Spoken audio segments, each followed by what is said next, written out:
Yosa, kembali lagi di Kakoi Anime. Kali ini kita akan membahas manga One Piece chapter 1017 yang bisa dibilang ini adalah reviewnya.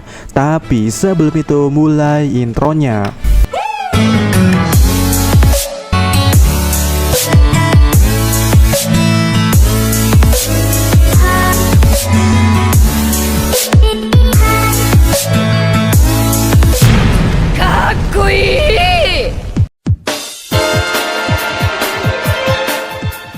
Nah, di chapter 1017 yang berjudul Order atau Perintah ini ditemani sebuah cover yang bertemakan Bagi Sama atau Lord Bagi Sencho yang tengah mengubah tubuhnya menjadi badut yang super unik dan bermain dengan simpanse. Namun yang jadi menariknya di sini ya, Bagi ini kayak menyatukan tubuhnya dengan sebuah telur yang cukup besar yang bermotifkan seperti telur yang ada di kapal Roger waktu itu.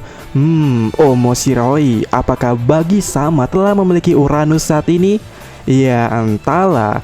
Dan bicara soal simpanse, di sini Bagi Sama ngomongnya sama simpanse yang bisa dibilang monyet atau monkey. Apakah benar Monkey D. Dragon adalah pemiliknya? Ya siapa yang tahu ya. Dan lebih jelasnya kita akan bahas di video khusus, video analisis cover nanti ya. Dan di panel pertama kita langsung dimulai dari lantai utama atau live floor, di mana di situ ada Otama yang akan memberikan perintahnya kepada Gifter tentunya. Namun sebelum itu terjadi, Queen berteriak memberikan pertanyaan kepada Otama, bagaimana bisa kau ada di sana? Iya, dan siapa kau ini? Dan di mana bawang sekarang bocah kurang ajar? Dan di sini Queen sangat marah kepada Otama, dan ya respon yang dialami Otama menjadi sangat takut sehingga dia pingsan dan terjatuh ke belakang. Sementara Usopp dan Nami mengkhawatirnya dan mencoba menolongnya. Nah, kemudian pindah scene ya. Dan kali ini kita akan dimindahkan ke lantai 4 di mana itu tempat Wushu dan Jinbei berada. Yang di sini ya ada salah satu anak buahnya Wushu, yaitu gadis kucing yang menembakkan Jinbei dengan semacam alat seperti pistol, yang mana tentu itu membuat repot seorang Jinbei. Sementara di sini Wushu yang melihat itu dia menertawakan Jinbei dengan sangat keras. Dan di sini terjadi suatu perbincangan di antara mereka yang membuat ekspresi Jinbei sedikit terkejut atau semacamnya. Padahal nih sebelumnya ekspresinya itu benar-benar serius minta ampun, kayak mau makan orang. Tapi apapun itu, karena di situasi itu Jinbei ini merasa risih dengan gangguan yang datang terus-menerus dari anak buahnya Kaido atau Wushu ini, yang membuatnya jadi tidak bisa menahan Wushu secara by one atau one on one. Dan kondisi yang dialami Jinbei saat ini ternyata juga dialami Franky yang melawan Sasaki, dan juga terjadi pada Inuarashi yang saat ini melawan Jack. Mereka tidak bisa bertarung dalam kondisi terbaiknya karena bawahan Kaido lainnya menyerang mereka terus-menerus dari sisi lainnya. Katakuri kecewa melihat ini. Ya, andaikan Katakuri datang ya. Nah, kembali ke live floor atau lantai utama di mana Otama di sini sudah sadar kembali. Sementara di sisi lainnya Nami dan Usopp menyemangati Otama agar berani dan menjadi anak yang baik, rajin menabung dan lainnya. Dan ya, di sini Tama mencoba mengumpulkan semua keberaniannya untuk memberikan perintah dari atap itu. Dan di sini Otama berkata, "Oi, Gifter yang telah memakan Kibi dan Goku, aku perintahkan kalian untuk membantu Luffy Aniki dan Momonosuke atau Momonolaknat untuk mengalahkan Kaido-chan." Bam! Semua Gifter tiba-tiba langsung melawan para kroco Kaido, dan tentu membuat Queen yang ada di sana merasa heran dengan kejadian ini. Dan tak hanya itu, di dekat Queen aja ya, Gifter ini yang sebelumnya ada di tempat Wushu dan menyerang Jinbei, kini Gifter itu malah melawan anak buah Wushu. Dan tentu kejadian ini membuat bingung Wushu dan juga Jinbei tentunya. Hal yang sama juga terjadi di tempatnya Inuarashi dan Franky, di mana Gifter-Gifter yang ada di sana telah menjalankan perintah Otama untuk membantu Luffy. Luffy yang saat ini ya, Luffy ini sudah ada di kapal selamnya loh, dan tengah mendapatkan atau perawatan dari P3K dengan mengeluarkan air yang ada di dalam tubuhnya. Sedang Sedangkan Momono Laknat saat ini terlihat sudah ada kabar di suatu tempat, namun dirinya saat ini sedang menangiskan Kinemon dan Kiko yang sekarat ataukah mati di pelukannya Shinobu. Dan ya, dengan ini menjelaskan pesan utama atau perintah utama ini telah mencapai seluruh isi Onigashima. Yang mana tambah menariknya di sini ya, ini sedikit ada perdugaan yang sama seperti di video kita sebelumnya, di mana di situasi ini pihak dari CP0, ya, pihak dari CP0 di sini sangat kebingungan karena mereka ini tidak tahu apa yang sebenarnya terjadi, di mana para kroconya Kaido malah berkhianat. Apakah skenarionya seperti video yang kita bahas ini? Iya, siapa yang tahu ya. Nah, di panel berikutnya, di timing ini Queen akhirnya menyadari kejadian ini, kalau apa yang membuat Gifter pada berkhianat itu adalah hasil dari perbuatan Otama, sehingga dirinya saat ini telah menyiapkan suatu serangan berupa sinar atau beam untuk menembakkan ke arah Otama. Dan di situ ya, Nami dan Usopp mencoba melarikan diri bersama Otama tentunya. Tapi lagi-lagi teteret, Babang Sanji menendang kepala Queen dengan Collier Strike-nya yang boom membuat sinar Queen meledak di mulutnya. Dan di sini terjadi perbincangan di antara mereka. Yang di sini Queen menanyakan Sanji, si putra Jaji ini. Namun Sanji di sini kesal karena dipanggil nama ayahnya itu. Dan di sini pula Sanji menanyakan suatu hal kepada Queen. Apakah kau bagian dari tim penelitian gila itu? Maksudnya adalah MADS yang dibaca nggak tahu ya. Tapi Queen mengatakan kalau itu adalah masa lalu. Jadi itu adalah sebuah masa lalu. Dan disinilah saat mereka berbicara itu atau Queen berbicara itu ya, Queen berubah menjadi bentuk hybridnya, dimana tubuhnya kira-kira berukuran sama seperti manusia pada umumnya, meskipun ia masih memiliki leher yang cukup panjang. Ya nggak panjang banget lah, pokoknya panjang. Dan di sini Queen masih mempertahankan bentuk ekor robotnya. Namun di sini ada tambahan desain yang sekarang memiliki cakar 3 kait di ujung ekornya. Ya kayak robot lah intinya.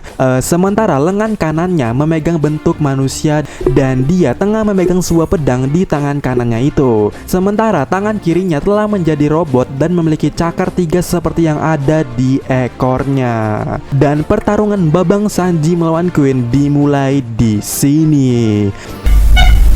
Namun kita dipaksakan untuk beralih ke tempat Chopper dan Zoro yang situasinya cukup gawat karena efek samping Rumble Ball yang baru itu ya. Chopper telah dikerdilkan atau bisa dibilang dia ini sekarang seukuran bayi karena efek itu.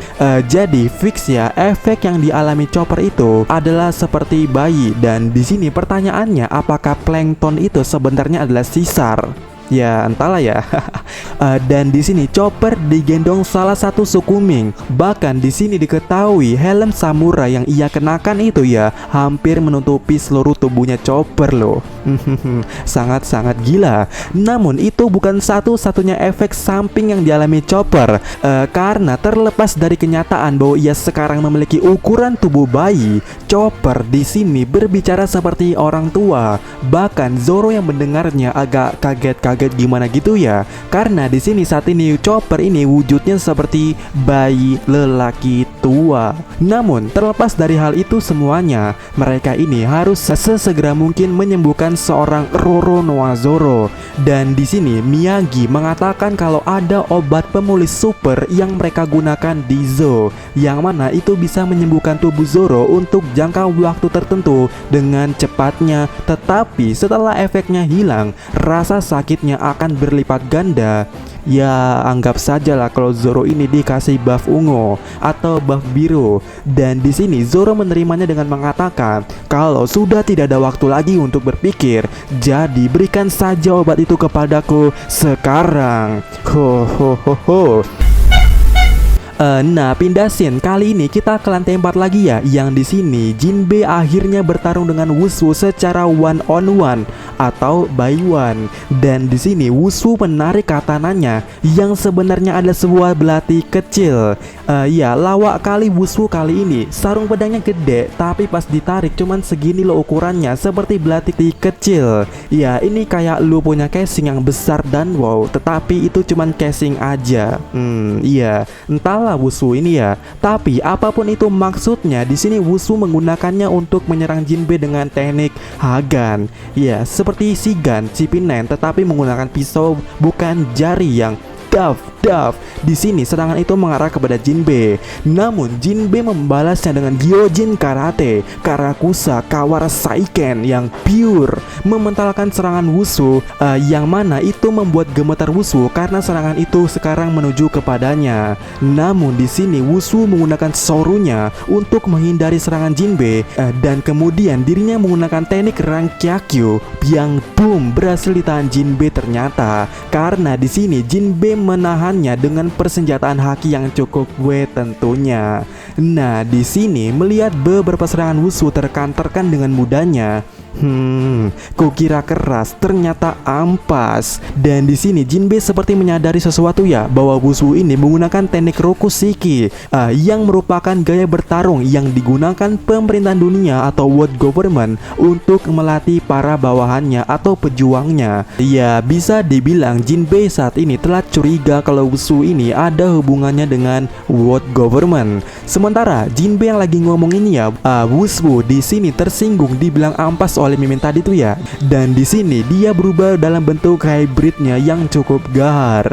Nah, menariknya di sini Jinbe masih menghiraukan perubahan Wushu itu dan malah mengungkap identitas Wushu kalau dirinya ingat beberapa waktu yang lalu kalau ada rumor bahwa salah satu anggota CP9 keluar dari penjara, dan Jinbe pikir kalau itu adalah hal yang aneh kalau agen pemerintahan di penjara. Ya, begitulah kata Om Jinbe. Dan di sini Wushu mengakui hal itu dan juga mengatakan kalau dirinya pernah lihat Jinbe tapi Jinbe tak mengenalinya. Dan di sini Wushu mengatakan kalau dirinya pernah menjadi salah satu agen terkuat yang dapat mengimbangi atau melebihi si Genius Revolusi. Tapi 12 tahun yang lalu karena suatu kegagalan dia dijebloskan ke penjara. Dan di momen ini Wushu kemudian menyerang Jinbe dengan Gagan yang mungkin sama seperti Shigan, tapi dia menggunakan giginya untuk mengirim gelombang kejut seperti giginya Arlong yang lepas. Tapi lagi-lagi Jinbe berhasil menghindarinya. Bah, masih ampas saja kakak Wushu. Dan di sini Jinbe cukup kasihan atas cerita Wushu itu ya, yang 12 tahun itu. Dan di sini Jinbe mengklaim kalau dirinya tidak memiliki dendam dengan Wushu. Namun sebaliknya Wushu di sini membantah perkataan Jinbe kalau dia tidak ada dendam. Karena ketika melihat Jinbe bersama topi jerami membuatnya sakit hati dan ingin menghabisinya. Sebab bicara soal topi jerami di sini, Wushu mengatakan kalau 12 tahun yang lalu ada sebuah Akuma no Mi atau buah iblis di bawah perlindungan world government yang dirampok selama transportasi. Dan 2 tahun yang lalu ketika Luffy topi jerami mulai muncul, saya terkejut atau Wushu terkejut karena dia telah memakan Gomu Gomu no Mi yang diambil dari kami saat itu. Itu yang tentunya itu diambil dari Akagame no Sang, dan Luffy memakannya waktu itu 12 tahun yang lalu, dimana umurnya pada waktu itu masih 7 tahun. Dan pertanyaan terbesarnya, apa sih pentingnya Gomu Gomu no Mi? Ya, itu kita akan bahas di next video. Dan di sini Mimin telah mempersiapkan hal-hal unik, terutamanya pendapat dari Mimin pribadi dan tentunya juga dari komentar-komentar kalian di video ini yang akan kita bacakan dan kita akan bahas bersama tentunya. Dan sekian video kali ini yang minggu depan One Piece tidak libur.